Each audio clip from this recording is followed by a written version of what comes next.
Hello class, I welcome you all to this session. This session we are going to discuss a topic called as a staffing process. So already in the previous video we have discussed the concept and importance of staffing. So I'm just going through these slides for you to understand. Now we are discussing what is the staffing process. So first one is the estimating the manpower requirements. Under the manpower requirements, you have the workload analysis and workforce analysis. So I'm just going to give you an outline of whatever we are going to discuss under the staffing process, and then slowly start with the steps I'm going to explain you in depth. Okay, so under estimating manpower requirement, you have workload analysis and workforce analysis, and then you have the recruitment, and third one is the selection. Under selection, you have preliminary screening, selection test, employment interview, reference and background checks, selection decision, medical examination, job offer, and contract of employment. And the fourth one is the placement and orientation, training and development, performance appraisal, promotion and career planning, compensation. So under compensation, you may have direct financial payments and indirect payments. Direct financial payments can be time based, performance based. Indirect payment can be legal factors. The trade union factors, it may be influenced with the help of legal factors, trade union factors, company policy, and equity. Now, estimating manpower requirement. Under that, what do you mean by estimating manpower requirement? What is the human resource that you need? What type of human resource that you need? How many people, how many human resources you need? So this is called as estimating the manpower requirement. So under that you have workload analysis. What do you mean by workload analysis? How much are the persons that are required in the future? See, in the diagram you can see workload analysis. There's the organization is being built by people. In the present there was only one person. That one person become two, and again that two person become four, then again it become 3 4. So you can see as the organization grow, the organization requires more number of people. Okay, so the number and type of human resource necessary for performance of job and accomplishment of organizational objective, future perspectives. So workload analysis is a future organizational need. Okay, my organization is down the line, first year it's going to grow so much, second year it's going to grow so much. So this much of human resource I may need. So what should I do for getting those best human resource into the organization? So this is called as workload analysis. It is futuristic. Now workforce analysis is presently in the organization. How much of workforce are there, how many number of employees are there. So number and type of human resource available in the organization is called as workforce analysis. That is, they are presently working in the organization. So it indicates the understaffing, overstaffing, or optimally staffed staffing. So whether it will clearly state whether your organization is understaffed or overstaffed or optimally staffed. So in the previous slides we would have discussed about the see in this diagram optimum utilization of human resource. We would have discussed the overstaffing and understaffing. There should be always a balance between them, because overstaffing is increase the cost. Understaffing, though it is reducing the cost, but indirectly it may increase the cost of the organization, because there will be huge amount of labor turnover. Labor will be resigning and going, or workers will be resigning and going, employees will be resigning and going. So it's not good for your organization. So always have a balanced mode. So you can see in the diagram, overstaffing, more play, less work. So you can see one person is reading the newspaper, another person is chit chatting, another person is reading a magazine, another person is just just sitting simply. So it cannot be good. And there is understaffing is a risky one, because one person is to handle so many things, so it's very bad. No, it's putting pressure on one person unnecessarily. So this kind of thing provides a frustration to him, and he will resign eventually. So this kind of thing cannot be got. So a workforce analysis will make you to understand whether you have understaffed or overstaffed or optimally staffed persons. So workload and workforce is part of manpower requirements. The second one is the recruitment. Recruitment refers to the process of finding possible candidates for a job or function. That is, it is a positive outlook. That is, you encourage a lot and lot of people to apply to the job. See in the diagram, you can see there's one magnet attracting lot of people, like which recruitment attracts a lot of people to actually apply for the job. The process of researching for prospective employees and stimulating them to apply for jobs in the organization. So the process of researching for prospective employees means potential employees, good employees, quality employees, and stimulating them, encouraging them to apply for the jobs in the organization. So it is a positive approach. So you more number of people wants to apply to the job so that you can choose the best from them. The, the process of recruitment is of 4 steps.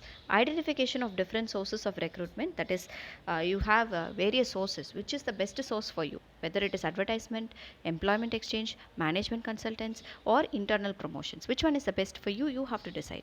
Then assessment of their validity, whether they are valuable, like whether they provide value to you. Okay, whether this is optimal selection for you. Okay, you have to judge based on your requirement. You know the best for your organization, so you need to choose that. Then choosing the most suitable source out of those sources, choosing the most suitable source, and then inviting application from the prospective candidates for the vacancies. So inviting applications from the prospective candidates for the vacancies. So these are the process of the recruitment. The third step is selection. You have selection process itself. Selection is a quite tedious process. The best one should be selected. So what is selection? You can see in the diagram, you select the best person. You pick the best person. Okay, you offer the job to the best person. So the process of identifying and choosing the best person out of the number of prospective candidates for the job. So selection process, you have various steps. So if I just skip the slides and take you to the selection process, you will be understanding in a better manner.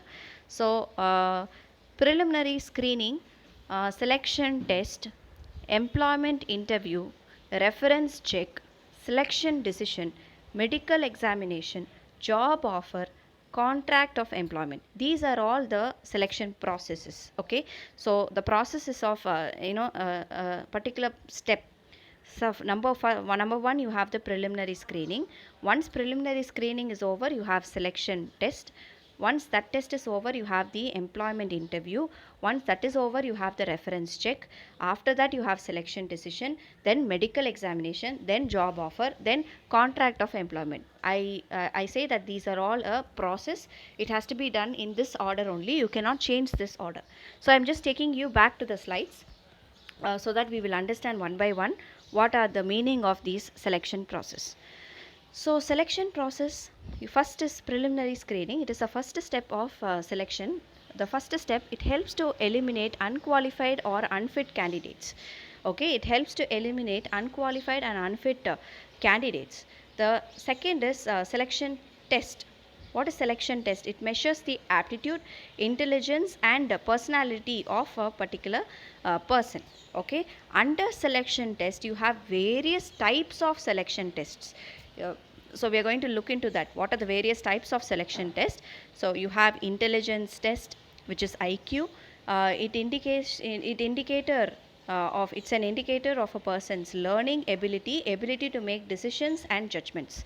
So how fast he is able to learn something, and how he is able to decide on certain things and come into a judgment. So that is called as intelligence test, IQ test.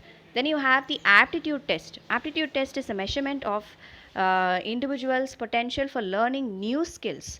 How fast he will be able to learn new skills, adapt to the new environment. It is a good indicator of knowing a person's future success score. Okay, so aptitude test is quite different. It doesn't test your intelligence, it tests how quickly you can learn new skills. Okay, so you can see in that aptitude test, it's like this. No, usually you have a lot of boxes which is not familiar. and with a logical reasoning and logical thinking, you should be getting this boxes or getting the correct shapes or getting the right answer. So that is called as aptitude test. Then you have the third test is the personality test. What are the personality tests? It reveals the true nature of your personality, how you will react, what are your emotional level, what is your reaction, what is your maturity level, what is the value system that you carry. So it provides clue to the employer about a person's emotions, reactions, maturity level and the value system. See, this is especially important for certain roles. Say for example, you are recruited as a nurse, or you are recruited as a spokesperson for a famous personality.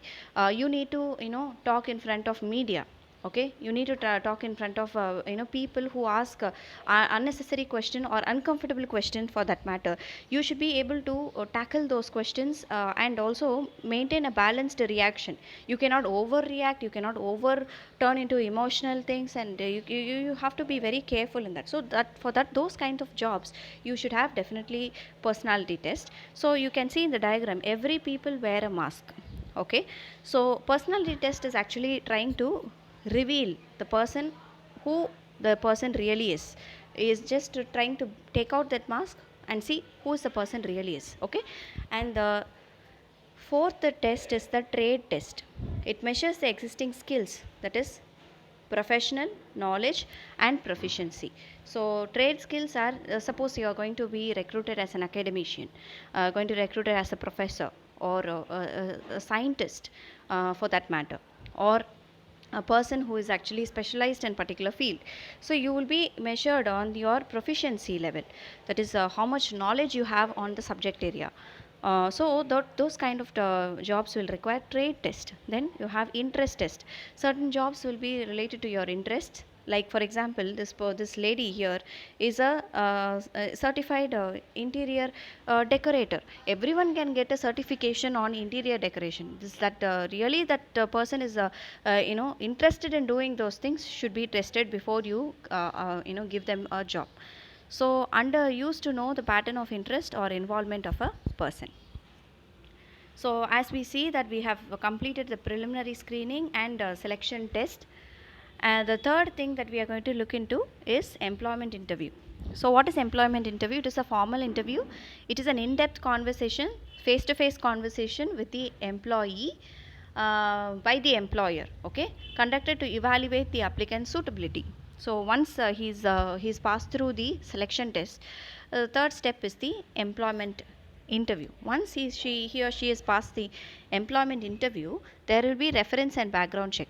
Whatever information that's given by the person is true or false, is need to be found out before an offer, before a selection decision is to be made.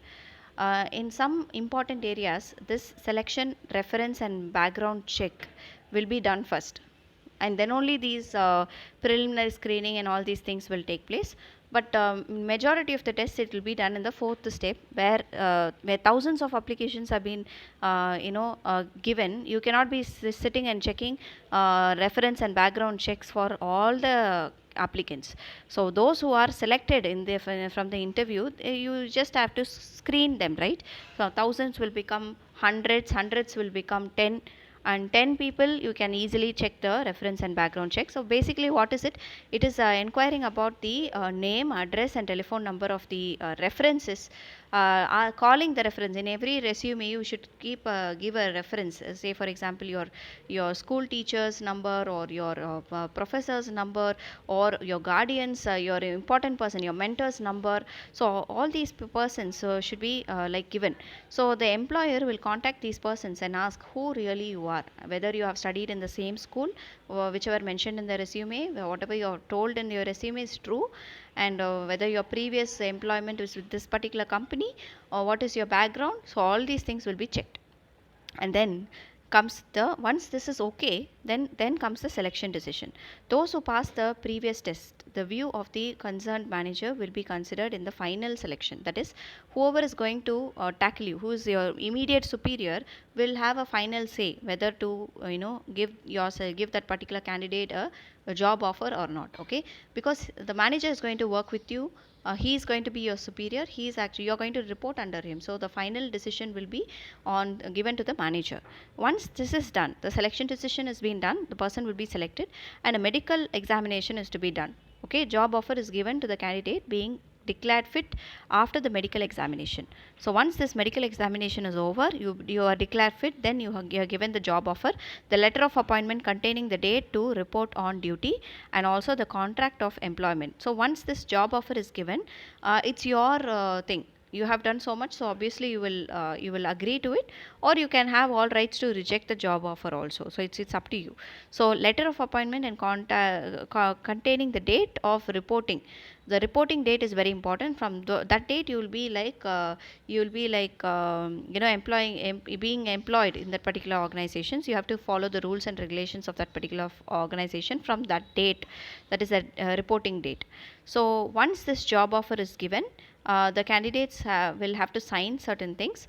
So once this has been done, if she signs and agrees, then contract of employment begins. So once the candidate accepts the offer, attestation form, that is contains certain valid details about candidate, who is authenticated and attested by him or her. She has to sign that all these details have been true, and he or she abides by the rules and regulations of the organization.